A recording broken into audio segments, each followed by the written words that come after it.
قال لي والله امريكا دوله كبرى واذا كانت تدخل من يقدر يمنحها. قلت له كيف تدخل في ارض الدوله مستقله؟ يعني في سبب.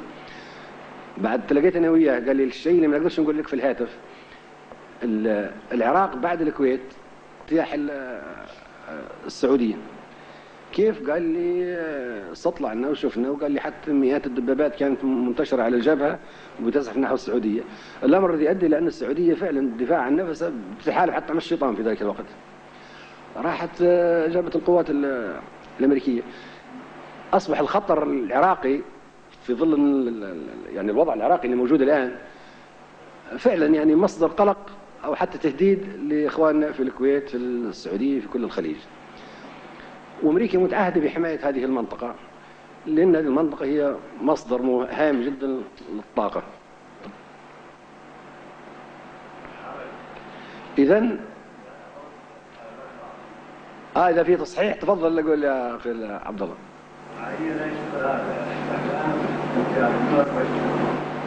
الرئيس كلامك مردود عليه.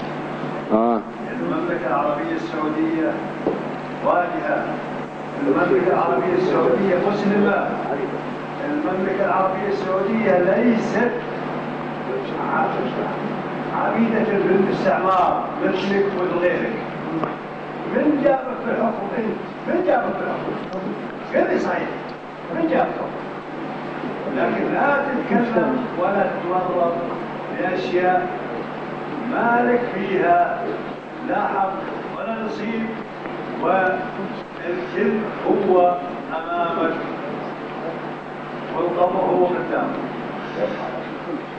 شو تقول كذا؟ شو بيقول الله؟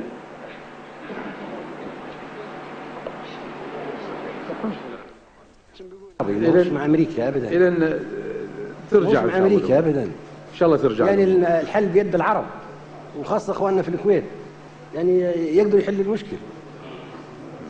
المشكله عربي ما هوش مشكله امريكي عراقي. لا ما في جلسه مغلقه. لا شوف، لولا العرب في الخليج ما تجيش امريكا. كانت هذه المشاهد بعد أن قطع الإرسال المباشر